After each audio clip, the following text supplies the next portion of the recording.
Youth is a time of transition, and there are lots of reasons why young people use drugs to fit in, to see what it feels like, for confidence, or to distract from thoughts or feelings. But when experimentation becomes problematic use, it can have ripple effects on the fabric of families. In the first episode of our four-part series on parenting and drug use, we take a real, raw look at parenting young people who use drugs, what it's like to be young and into drugs, what to look out for, and the hard earned lessons in being a parent to someone in the grip of drug use.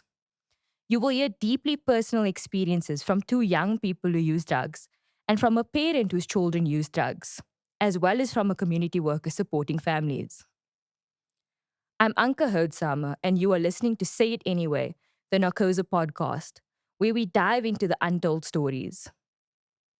This episode covers issues of mental health, violence, and drug use, and may not be suitable for sensitive listeners or very young children. Say It Anyway, the Narcosa podcast. Good morning, everyone. Good morning. Good morning. How's everyone doing? That's exciting. Excited. Yes, it anxious. Well, welcome and thank you. Thank you so much for being here today and being willing to share your real story, your unfolded story. So I want to jump right in and I want to go into just introductions, a brief introduction about who you are and why the topic is so important to you today. So maybe we can start with Aisha. I'm Ayesha. I'm from Nova Park. I'm excited because a lot of things happened while I was using. That's why I'm here. I want to speak about it. And change is possible. Thank you. Nombasa. Okay, my name is Nombasa Nomae. I'm the psychosocial counselor slash auxiliary worker with TB HIV care. So the reason that I'm here today is to give further insight onto the parenting group and also my experience as the counselor on this program to give to our service users and to the parents as to how can they manage having a client that is currently on substances and also to have the client to be able to fit into the family dynamics even though they're still currently on substance use. Thank you. Sybil. I'm 65 and I'm retired. I'm a mother and a grandmother. And having children in addiction is like a roller coaster. It has a domino effect on the whole family. And the reason I'm here today is that I would like to see maybe that I could assist somebody where they have issues with drug abuse. That's powerful. Thank you, Sybil. And Junaid. Good morning. I'm Junaid Maasdorp, 24 years old, from Mitchell's Plain, Beacon Valley. Grew up in East River, Devon Park. And the reason why I came here today is because I want people to know the side of me that wasn't mentioned or that no one knows. And that's basically me being on heroin, methamphetamine, basically everything you find in the streets these days, and also having a mental problem. I'm schizophrenic, cluster B, stage 5 with personality disorders, and it was very challenging for me when I was younger since I started smoking when I was 13 years old, and I failed 299 suicide attempts from the age of 8 up until 21. I just want people to know that there is hope and there is a chance for you, even though whatever situation you're in, there is a way to get out of it. You just need to seek out. Even if you can't find help in your own family, there is people that do can, and there is a way to get out of it. Thank you so much. So we all here with very powerful stories. That's what I'm hearing coming out. And we want to make a difference in other people's lives and we want to share our experiences so that people can learn and also bring awareness to this very important topic. And that's why I said we're having real discussions. It's unfolded. I want to hear about what you've actually experienced from your perspective. So thank you guys so much. So I want to dive right in and I want to start by going into what it's really like, your personal experience. And Junaid, I want to start with you because you already took us into your story and it's a powerful story. So can you take us into what was happening in your life when you started using drugs? What do you wish people understood about what it's like? When I started drugs, I was 13 years old. Turning 14, I was grade 8 years old. I was in grade 8. And at that time, being 13 years old in high school was really tough enough because you're the new kid on the block. And I just started in a new school in a new area to make new friends. Unfortunately, my uncle was craving heroin. He saw me having money. So he decided to put me on the stuff. And then as I'm growing up, I'm getting bullied at school. My stepfather would use religion against me to watch and look after my mother because he believed that it's my responsibility, twisting the words of religion, saying that when he's not there, I'm the man of the house, which is true, but now he's making it as if my mother is my responsibility when he's not there because he has two wives. Then the other problem I have is the people on the streets that are now seeing me wanting to influence me to join gangsterism, which I did not agree with. So basically, I had problems at school. So they were also bullying me because I was on a Muslim school and I know nothing about religion. I just came into religion. I biological fathers, Muslim and motherism. So the first time ever I found something I loved and was taken away from me, it pulled me closer to smoking.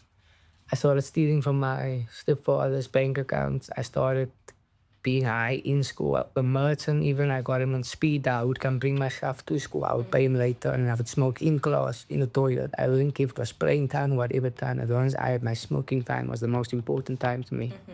My biological father used to call me the Unga Lord. I didn't like it. I used to feel quiet about it, but now, looking back and hearing what he said, there's people that pray for Unga, but the Unga prays for you. That you don't get tired, you even go through withdrawals. That's how much you're smoking. And I didn't realize what he was saying, all the stuff that I was doing. It was very tough and hard for me being in school trying to focus, but I can't keep my eyes open because I'm drowsy, I'm too high. And when I'm not high, I'm in too much pain to even consider what is the teacher talking about. It was very difficult for me to still go back and forth with my house problems, my street problems, and my school problems. They were affecting my life. So drugs was my only way out of everything. That's how I felt comfortable and thought that this thing is making me feel better. Yeah. Not too long after, that's why having mental breakdowns. Ended up in a mental hospital, a hospital, Sybil hospital. Welcome though. They even took me to the asylum. Nothing was helping, nothing was working. So when I come out, I start smoking again.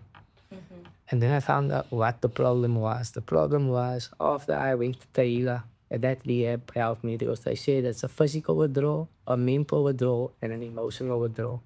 Once you get all your emotions out that has been bothering you for years, only then can you say you are now released from this thing because there's no use you're gonna stop smoking for somebody else. If that person disappoints you, you're gonna run back to that trap. Just because that person disappoints you. When you are going through your withdrawals, the most important thing is your support structure because if you feel neglected, if you feel angry, stressed, depressed, or just a small reason to go smoking on the door. And being younger as I was, I'm now only 25. My life is supposed to be on track. I was married at 18 and I lost one child when I was in hospital. My girlfriend was 17 at the time. I only had a child when we got married when she was I was 18, she was 19, we had a child. Or married. And it was very hard for me because every time I would take my child's money to go buy my stuff. Like she even had a 10,000 rand that she was about stealing on the damn father gave her. I would end up stealing. She already given me money to smoke. I still steal the money. Ended up stealing the whole 10,000 if that was for my son, for myself. I told myself, no, I have to get away from this because that tool is for my son. I'm taking out of his mouth to support my habit, and my poor wife must go through this and that because he's covering my crap that I'm doing. And you're thinking 2 seconds about my child, maybe even try to pull myself out of it entirely. It was very tough for me growing up. The only drugs on my mind, nothing else. Thank you so much for sharing that. And I then want to move over to Aisha, having heard Junaid's story, right? What has been your experience? Oh, 2 years ago, I lost my daughter. They murdered her. They brutally murdered her, threw her body on the field. And the guy that did that, he got 2 life sentences. I then got pregnant with twins. When I gave birth, they were taken away from me. And that was just my turning point because imagine giving birth and here they just take your children and put them in another home. That's when I really knew I was rock bottom. I didn't know which way out. And Then my daughter's case opened again, and 3 guys was again arrested for the murder. I was too busy smoking. I wasn't at court. I only heard that he got the 2 life sentences. And just wanting my children back, that made me turn my life around because I've lost everything already. Everything. And when did you start using drugs? I was raped when I was 17 years old, and that's when I started using. So it's almost more than 20 years that I've been using. And it's the first time that I tried stopping. And that was your switching point or turning point. Yes. Okay. And Sybil, having heard from both Junaid and Ayesha and their experiences, you being a parent, can you maybe just take us through what has been your experience as a parent to children using drugs? As a parent, I think one is devastated when you actually find out that your children are using drugs because they usually hide it away from you. And when you find all this paraphernalia, it is like, my child, you have such high hopes for your children. And then you see they doing the very stuff that you despise. But by the time we usually find out, it's way gone already out of the little comfort zone of yours. They were mingling with people that you wouldn't like them to mingle. They're done with school. You will hear them speaking about the merchants on the street. And I've been struggling with this for 20 years, that I've actually come to know the merchants in Wynberg. I've come to know them. And when not that I'm proud of it, but when I go into Wynberg, they would say, hello, mommy, how are you? All this. Because they know who you are and they know who your boys are. But they also ask you, keep your boys away. They come from a good home. Why are they here? Interesting. They tell you, why are they here? They chase them home because they know that they've got everything that they need. But my sons, they're 43 and 38, they make their own decisions. But when kids come into this, then it's an issue. I've lost my 2 grandchildren. Not lost, but they out of reach because their mother has decided that she's going to take them away. She doesn't want them to be part of this. Okay? So along comes another child, and the 2 of them is away on the one side, another child. But at the end of the day, who supported the kids? Who supported the grandchildren? I had to support. I had to work all the time for the grandchildren, whether they were living away with their mother or they are with me. It's you, but it takes a lot out of you. You, the mother, the grandmother, it takes a lot of me. You've got a marriage that is falling on his back because your husband and you are not on the same page. He's saying, take your sons and put them on the street, and you, the mother part, says, I can't do that. So, to put in boundaries, the one put in boundaries, the other one don't put in boundaries. And that would be the mother, because the mother's got completely a different heart when it comes to that, So it's been difficult. But it took me almost 20 years to say, you know what? You are adult enough. If this is the road that you want to walk, then walk it. I'm not going to be part of it anymore. I'm not going to be a codependent, because I've been a codependent. When you ill, I'm ill. And I'm not going to be part of that. Because going through all this, I met a couple in Wynberg who had a baby. And I, just for that moment being mother, couldn't see this child go up. So I asked him if I could look after the baby. He's going to be 8 now, Andre. And I went to court. So this was 8 years ago. 8 years ago. I've reared this child now because I would like to give him something better than what he's been going through on his street. So he brings us much joy. We love him to bits. He's being spoiled by everybody. But my family can actually see the difference now when we start young and tell the kids of the dangers out there of drugs. Then you can see the difference because between the way we live, the way between they live. Because it's not just my marriage that fell apart, but it's my family life that fell apart. Because the kids don't just steal of me, they steal from my family also. So So it ripples through the entire family. that domino effect, you know. And everybody is mad at you because it's your sons and you're this. But you are incapable of doing anything. That's it why it was good for me to go to a family support group. And I went to Narona. You know, they have these groups like schools and that. I went to one of those for 2 years so that I could get clarity of where I was standing. So now I try and help people if I can. That's amazing. That's really beautiful. And I like how you touched on how it didn't just affect your relationship with your sons, but it also then went into your marital relationship, so with your husband, and then how it rippled through the entire family. And I then want to move to Nombasa. So you coming in as our expert, right? Our social auxiliary worker, having worked within a parenting program. What has your experience been, taking into account what they've now all said, where it started, Sybil's experience with her sons? What's been your experience? So my experience, especially when we started the parenting program, was that we found out that as much as we have service users that are currently using substances, there's a lot of in-depth things that parents or even the service users never touched on. Because like what Sybil just said, she mentioned something about taking the child and raising the child while it's still small. What happens is that most of us, when we try to parent, we parent later on. But it starts when the child is younger. We forget that you need to first connect with the child, understand the child's feelings, understand your own feelings and thoughts also, because substance use doesn't just start on that day. It starts from somewhere, it builds up.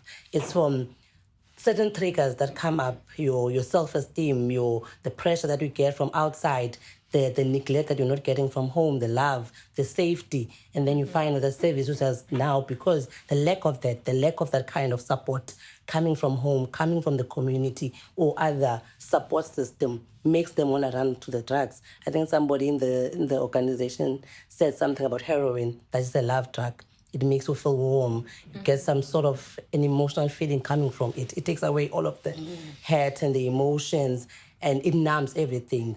And once that numbness has gone away, you feel like you can take over the world. But it needed something more than that. It needed us to come together as the parents and as the support people also to get a better understanding. Where did this all start?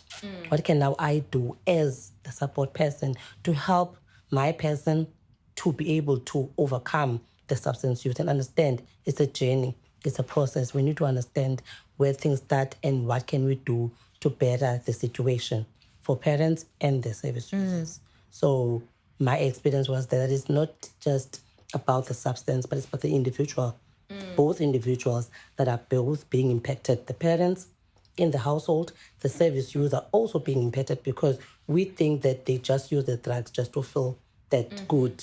But it takes something more than that. So we need to get to a point whereby we all have an understanding as to where does it start and what can I do as a support person to help my person be able to overcome this without the neglect, without the rejection, but just with understanding and care and support.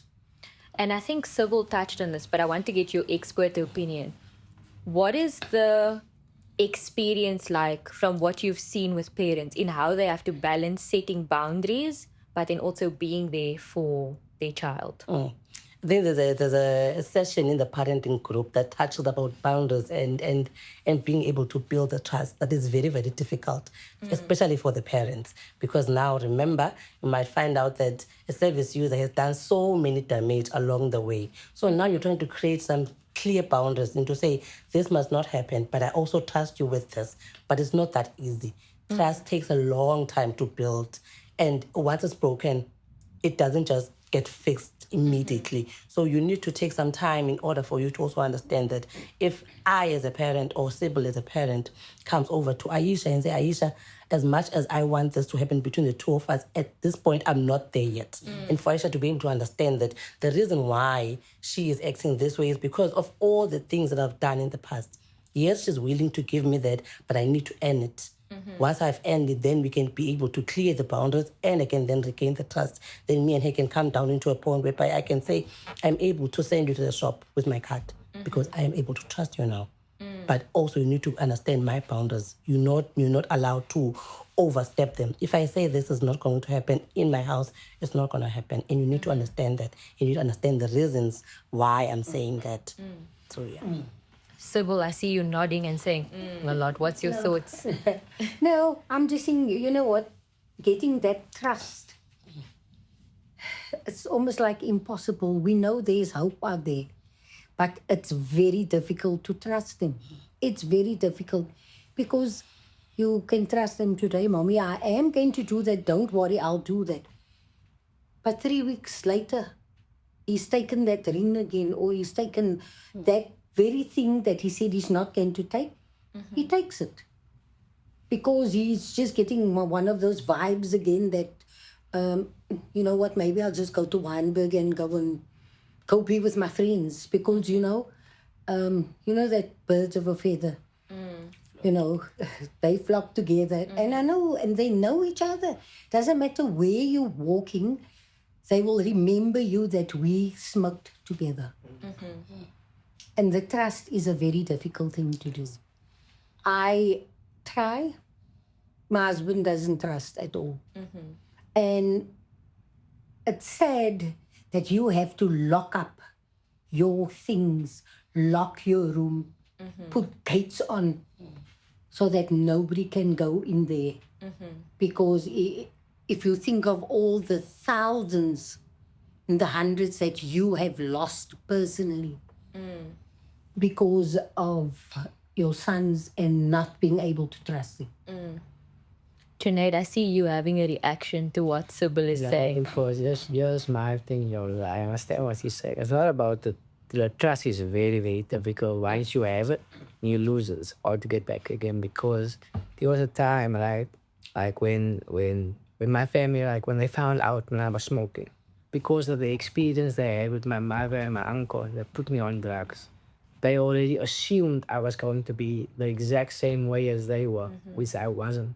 My mind was made up. If there wasn't this heroin here in Esteraba, my mind made up there isn't. I'm not going to bother. I'm just going to stick to meth. And if I have enough money, I have it. But now something maybe gets misplaced in the house. Now they say it's me. They kicked me out. The moment they kicked me out and I come in Mrs. Plain and they phone me, okay, sorry, we found this thing there. Then later day, my clothes gets cut up, my shoes gets cut up, my things get given away, my jewelry gets given away. Everything I worked for, I got somehow, some way. They destroy, but then they find this stuff at the end of the day, which made me retaliate and become a rebel towards them. I would end up stealing this stuff, but thank God I never sold these things. I would go pour it, cash crusaders, cash converters, they'd get it back. But the packet, I would tell them, either you pay me back for that, or you go pay it yourself, or I'll pay it when I feel like it. And it's almost that time to go fix it, I will fix it for you. But at the end of the day, I told myself, what's the point? I'm just breaking myself down, I'm breaking them down. We're not trusting each other anymore. Now we see me, then they already start telling each other, hey, watch him, whatever. My cousin gets frustrated. She wants to study, but she must sit here in the kitchen and watch me all the time. I felt like a foreigner in my own house. Wow. Because of something I didn't even do yet. And then I started doing these things that they said. My mother and my aunt did. I started doing the same thing because of the lack of trust. Like there was just hearing heroin. Let trust just go out the window. I was looked like someone that never ever belonged here. It was if I was adopted and should just take my stuff and go. So you felt othered? I felt like I don't belong. Like my name is completely different. Like I'm adopted or something. Like I don't have time for their problems. I'm going to my own. So I didn't care what I was doing anymore. I just, even if they come in while I'm smoking and they see me like, you're nervous because it's not my room. I do what I want here. You don't tell me, say, it's my house. I don't care. You want me to stay here, I'm staying here. Don't come in loud knocking or whatever. It's this respect was all getting at the end of the day. Yeah. So it really is a ripple effect in terms of how it occurred. And for all the disappointments that I've already given the family. Even though I come clean, they sit and wait. They wait for that moment. They sit and wait for that disappointment because it was always just a short-term thingy. Then, So they were just waiting for it. and I'm almost a year clean now, and they are still waiting for that disappointment. So that trust takes time. And what changed in how not just your family but others saw you as a mother and as a woman? Oh, when my twins were taken away, it felt like everything was taken away because I didn't have a say. Everything was taken away. But when I joined the parenting group, that's when the people in the community they really told me that they're proud of me because I implemented the things that I learned. Ek het nie net gehad slutty kinders nie, en sy kom hier, there's a way how you must speak to them and yeah, so the parenting, I always thought, nah, why must I go to parenting? Because parenting doesn't come with a manual. But the things that I learned there, and if you implement it, it does help. It really does help. And some children, how can I say? I think it's just quick on some children. Because of my son, it took a little longer. I had to tell him every time, he mustn't do that. And it's making me angry. And why am I eating him? Then afterwards, and I apologize and tell him, because you did that, that's why I did you. And that makes me sad. But before, when I didn't attend parenting classes, I would just hit, swear, and move on. And that also built a lot of anger in the child because jy kon klap aan net die hele tyd vir my, maar jy sê nie vir my vir hoekom nie. So the parenting works either away. So it assisted you personally, but it also shifted how others viewed you. Yes. Because now they could see what the change was for you. They saw how I spoke to the children. Because other times I would just swear. If I called them, everything they would do, I would just say, say your ma. But with the parenting, I learned a lot in that 10 weeks. And by implementing it, it helped. That's amazing. There's less headaches and less grandpas and less thinking about using. Because every time I wanted to, if I use, I always would blame the children. Die kinders gaat daar weer aan nie, hulle wou nie. Because I wanted to smoke and I made an excuse for them. I want to now shift our conversation to looking at support or even lack of support. And I want to get your real experience in terms of what that has been like. And Sybil, I want to start with you. So what kind of support helped you the most? I know you touched on it very briefly when you did your introduction. But what kind of support do you think helped you the most or is helping you the most? The support that helped me the most was that I felt I needed to go and seek help for myself. Because through all this that has happened, I had a nervous breakdown and I was 6 months off from work. And I attended non meetings, not for my sons, because they didn't go to the meetings. I went to it for myself so that I could grasp what was happening to me. And also, working at Mediclinic, we had social workers that came to speak to us and to see if they could help us. But in a group, when you meet people and you hear their stories, like we're sitting here, we hear these stories, you can then see, I thought it was bad in my life. But you can hear, if I hear Ayesha's story now, it's like my heart breaks for her because I'm not sure if I've been able to deal with something like that she has lost her daughter so brutally. And I think there's a lot of things available for us as people to tap in, but we don't know about it. We don't know about it. And going into a group where people can say, have you tried this? Have you tried this? Because people has a habit of pointing fingers to us because of our children. Okay, but we as parents can walk with our head up high because we didn't do anything. It's not our fault that the children did that. You know, people can say, you know what, your sons, I see they're doing this. I saw them on the street. And one day I just said, so, okay, you saw them on the street. So what did you tell them? I saw them looking so bad. I said, did you say anything to them? Because although my children are addicts and trying to recover, I am for the addict. Because no one knows what they are going through. In Weinberg, there are people there that say, I wish you were my mother. And I would talk to them like a normal person because people shun you. People shun you. And I've learned through all these groups that they have dignity as much as I have. And I am for them. That's So- very important. It got me in a lot of trouble with people, and I would still say today, I am for the addict because I don't know what they need. So I go and when it's raining or whatever, when I have this stuff, I cook pots of food and I go and take it to them. And they are like, oh my gosh, this is like I'm bringing them gold. But you know, just a little kindness out there. Yeah. It can Just go a a long little way. can go a long way. That's the way I look at it. If I can empower myself, I can just give out a little love to somebody else who might just need it that very day. True. And I like when you touched on that a lot of people are not aware. So the big issue is awareness around what support services are available. I am going to bring you into this one because I want you to talk on this. But what support do you wish you knew about prior? Prior to this, okay.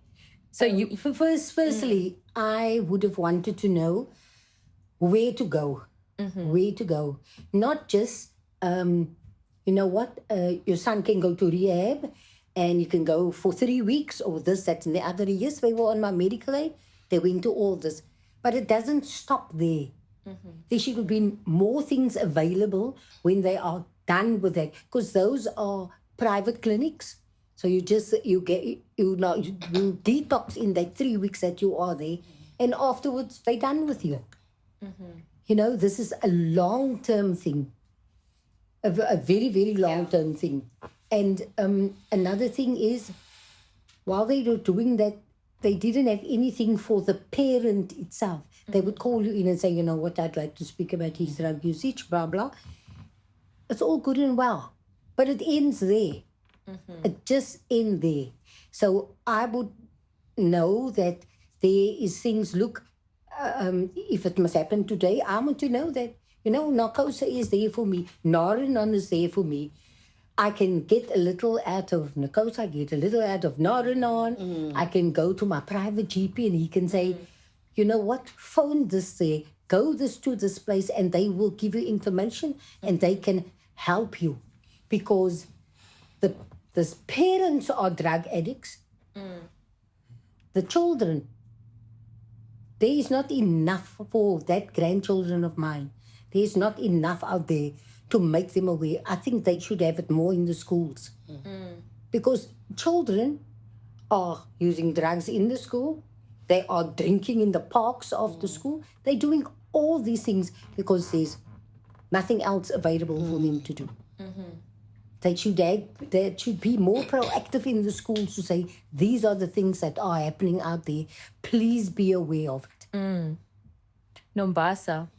So what do you think, right, in terms of services that are available? Because Sybil's saying there's services, but not everybody really knows about it. But also there's maybe not a lack of services, but a lack of knowledge around services. So what's your viewpoint on that? Are services available? Are they accessible? Are they compassionate? I think services are available and they are compassionate and they are accessible. But it depends as to, do you know where to go? So let me make an example of our own program currently. So we're running the methadone program that provides service users with OST, methadone, basically. But when you go onto the streets, let's say you go to Mitchell's Plain, you go into the area, nobody knows about methadone. Nobody has heard about methadone. Or if someone has heard about it, they're not knowledgeable as to how does it work. So the groups that we have also, they are there. There are support groups. There are parenting groups. But I just think maybe like what Sybil said, there's certain places that we might not go into. And those places we need to go. Let's say maybe an example with a clinic, putting a poster that says maybe TB HIV care, contemplation group, Nakosa, whatever, there. So that everybody who goes into the clinic, maybe you might have a son, you're just passing by and you see this poster, oh, let me call this number. Police stations, on the road, putting posters up there. Even if you pass by, you can see, oh, okay, there's a certain things. I think maybe that's where the lack is. But when you're going into deeper, you will find there are programs, other places that assist people with drug use. Let's like Stickland. There's a lot, man. There is a lot of services that you can. Matrix also is Narcotic Anonymous. So there's a lot of those services that are available. It's just maybe going to further and looking, and then you will find that there's a lot. So, to someone who is looking for assistance right now to access services, what would be their starting point for looking? Maybe word of mouth, asking somebody else if they've heard about something like this, maybe going into the community, going into Google, searching something online that you might find that, okay, there is a type of place that can help me with this. I think that's where someone can start, because sometimes you find out maybe Google might not give you the proper direction, but word of mouth, maybe me meeting Ayesha on the road. I have a son who's on drugs. Do you know where I can go? Do you know if anything like this? And then that might be a start point. That's a good point that you made. And I just want to ask you, Aisha, so what would you say to someone who is afraid to ask for help? I would say don't be afraid, you'll die. You'll die. If you don't ask for help, then you'll die. That's a reality. That's a reality. And it's a hard-hitting one. You'll Very die. important. You'll die in active addiction. And Junaid, what's your thoughts on this? So having heard everything about support or even lack of support, The thing is, when it comes to support, a drug addict just thinks of the financial. They don't think of the emotional, the mental, the stable. They don't think of what you did to your family. Why will they support you now? You're not giving them a reason to support you, or you're not showing them you need the support. Yes. My mother was smoking, I'm smoking, we ended up smoking together. I went to rehab, she went to rehab. She signed out because I didn't want to give her a methadone when she wanted it, so she signed out. But they give it to you on a regular on time. They give it to you, it's just you must wait when it's daytime, because you can't just overdo this thing, because at the end of the day you become like addicted to this medicine. That's why narcotics, they limit us with our methadone, you see. So other way to get support and to find support is to see one of your friends getting that support. You might think, oh, I wish I had his family or whatever. And then he tells you, it's not my family. I made the decision. My mother gave me the courage to come asking if I was a social worker by Narcotics in Town Center, the texting with Tommy. Why don't you also come for Mr. If I don't believe in that. I end up being my own. Yes, I can clean my own. Don't make it on the getting clean is not all. Staying clean, yes, that's the whole other spot.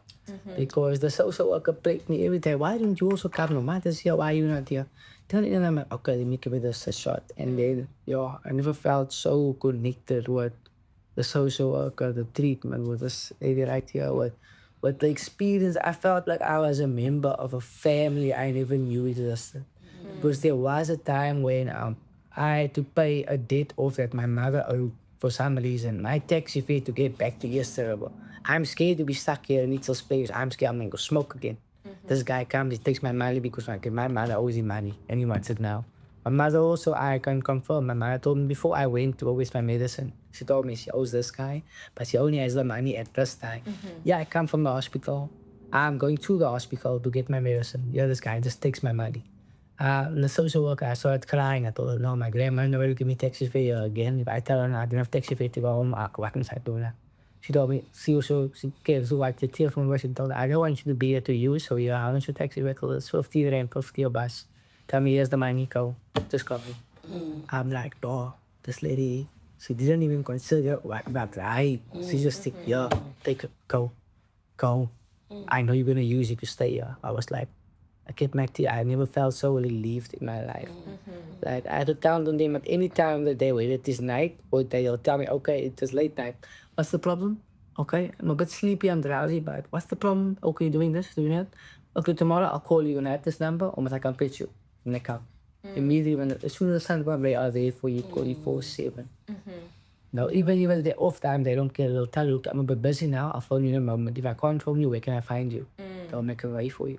So that's basically what really made the change in your recovery journey. Yeah.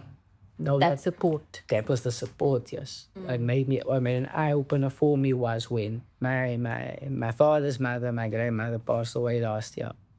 And then when they found out I was staying on the street in Townsend, they said, no, your family come stay with us. You will just here in Beacon Valley, working in Townsend. Yes, you are addict, we don't care, come stay with us.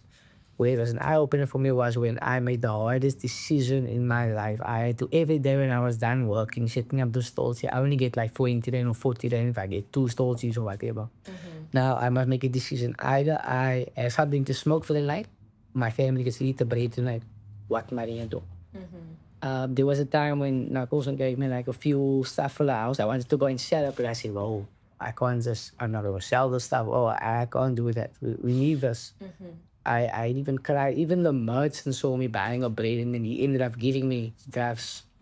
Tomorrow you said, pay me when you have again. I know tomorrow you'll have enough for 2. So I'm going to give you this one. Tomorrow I know you're going to pay me. And when I have one for you, that should be enough for you. Well, short your family. And I didn't even work. He would still give me. But as long as he showed me what I bread, he told me, if you can stay away from here, I will even make sure I can find a way to help because I don't know you being here. Your family give you everything. You can phone them now for money, they're gonna give you.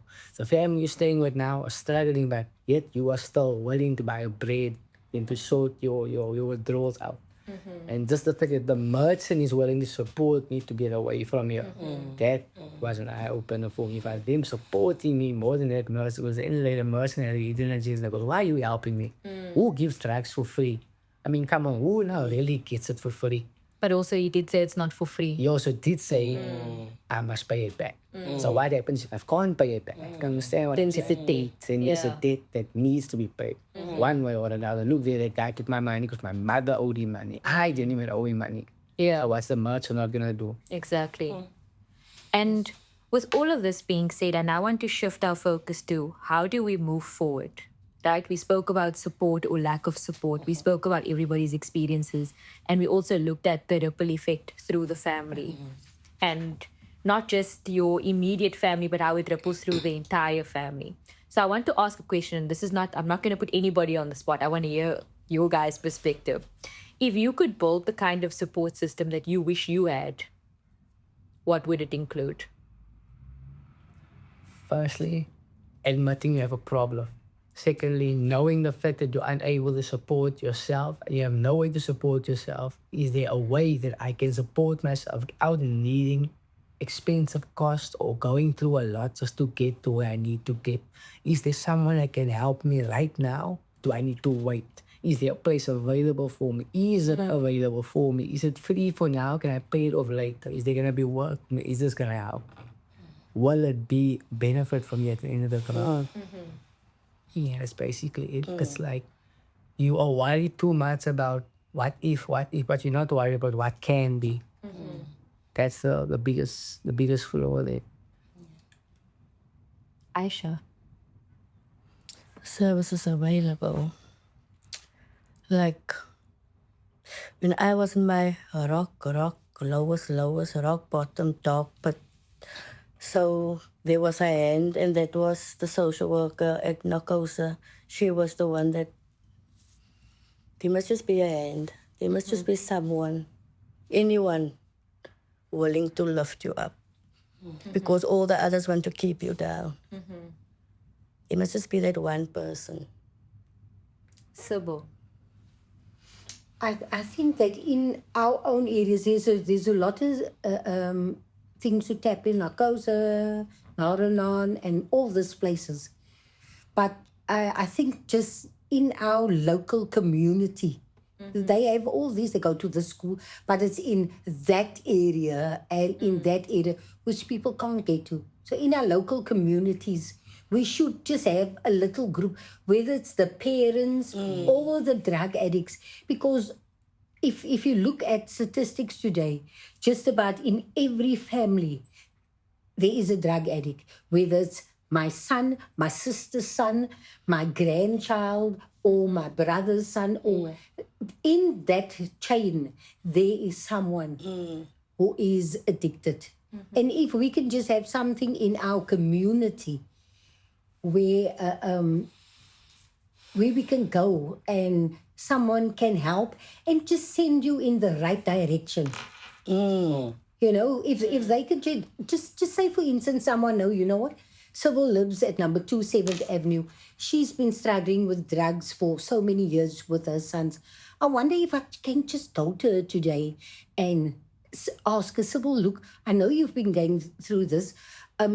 Is there any names or anything that you can tell me? What can I do? You know, so I started meeting people at the group when not where they are now, and parents. We would all come. Their parents, we know each other. Hi, good morning. How are you? Blah blah. And then eventually we got to tell our stories, and it's heart-rending to hear. You think your story is bad. You hear other people's children involved with gangsters and all that. But then I started taking your number and your number and your number. And today we're on a chat. I just met Delise, his grandmother today, and she asked me to be on the group. All I can do is just send you a nice little message today of good cheer.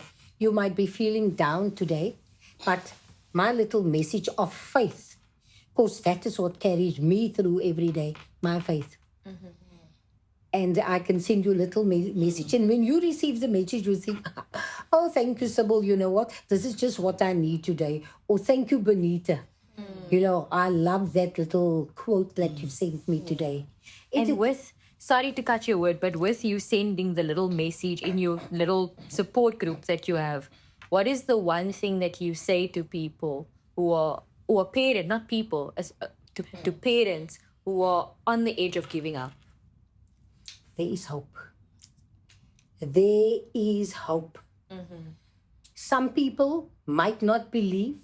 Some people believe. Most of the people that I am with are believers. And I will tell you, it looks dark today. But I tell you, tomorrow, the sun will shine again. And I know that God holds our hand. That is my little thing for them. And believe me, some people break down, they sob, but just to hear somebody else give them that little bit of inspiration will just lift their spirits a bit. I have a suggestion. I just kind of was like pondering now as you were saying this. You said that they had a little group, right? What's the 3 places in every community there is? There's a library, there's a youth center, and there's a clinic. Can't we have just like the library, the youth center, and the clinic? Make something for kids, like on every Saturday or something like that, for their free time, like maybe from 9 o'clock or 11 or from 9 till maybe lunchtime, maybe have little snacks for them also. Make them aware about these things. Isn't that like something that So bringing literacy and knowledge to the community about Yeah. what's actually happening and what services are available. Is it June or July that they?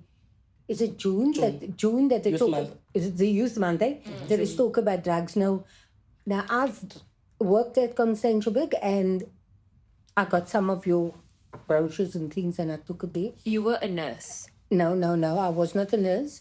I was in the medical field at Constantiaberg Okay. with the doctors, working with the Okay. doctors and the procedures that was done. there, Okay. Okay.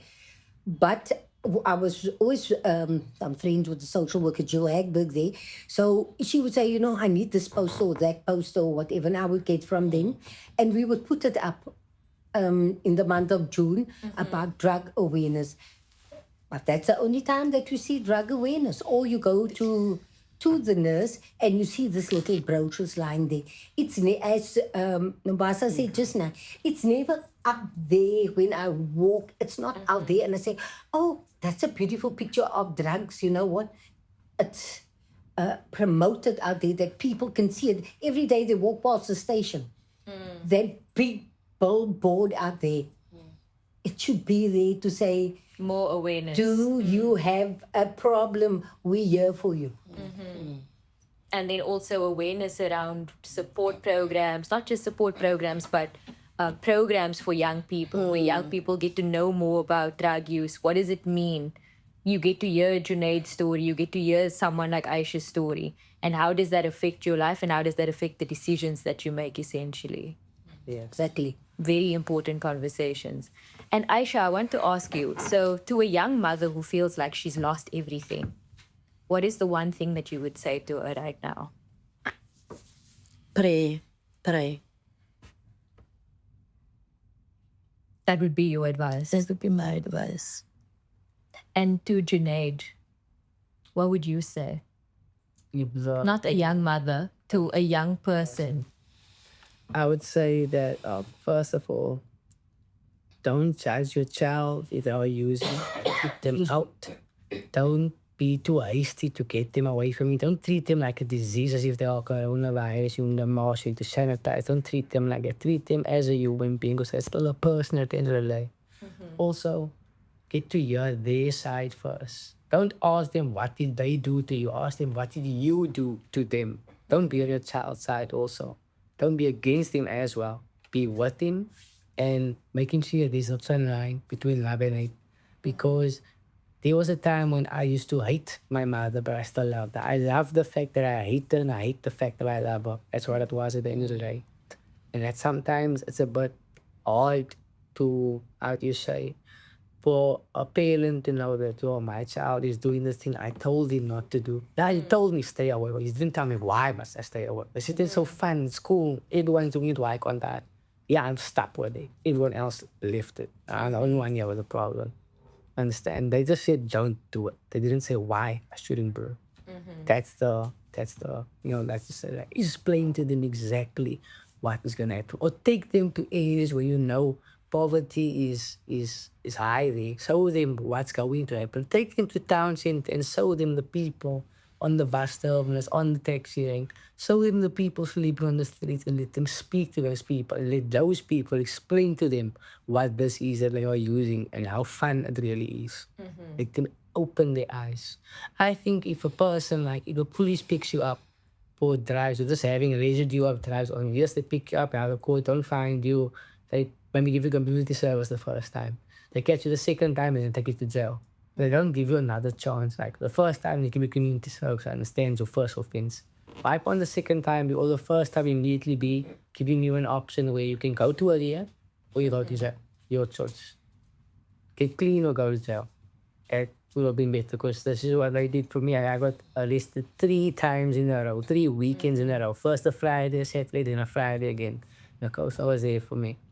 I first guy made sure the police released me because they wrongfully arrested me. They didn't find anything on me, but there was stuff laying around me. Who's to say it is mine? Who's to say it isn't mine? No one saw me drop those things there, so they couldn't blame me. The second time they called me, I got community service. And the third time they called me, only with a dirty piece of oil, the residue of the drugs. They called me and I got drug counseling for that. I'm so ungrateful for them for having my back through that. And you're saying that in terms of going through the legal system, you would have preferred to be given options about or alternative options versus entering the criminal justice system. Exactly, because imagine getting a criminal record for smoking dagga. Imagine that. You're not going to be able to get a job again. And if you're a young mother, Tina, you're confused. I would take her to one of the groups, to attend one of the groups. I can't force you to do what they tell you to do. But if you take the things in that they teach you there, because you do learn, sitting in that group for that hour or hour and a half, you do learn something. That's what you take out of it. Yeah. And Nombasa, if there's one thing every family should know about parenting a young person through drug use, what is that?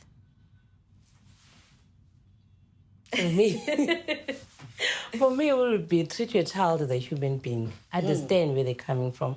I think it's very important that we learn that sitting and listening, not to respond, but listening to understand. Because you find that many of the parents don't want to understand. It's the reason why their son or their daughter is using substances, they think that they are the blame. Sometimes you don't even know the reason why your person is using, because you don't want to give yourself the chance to actually understand and listen so that you can be able to respond, to understand the situation that they're currently in. So I would say, treat your person as a human being.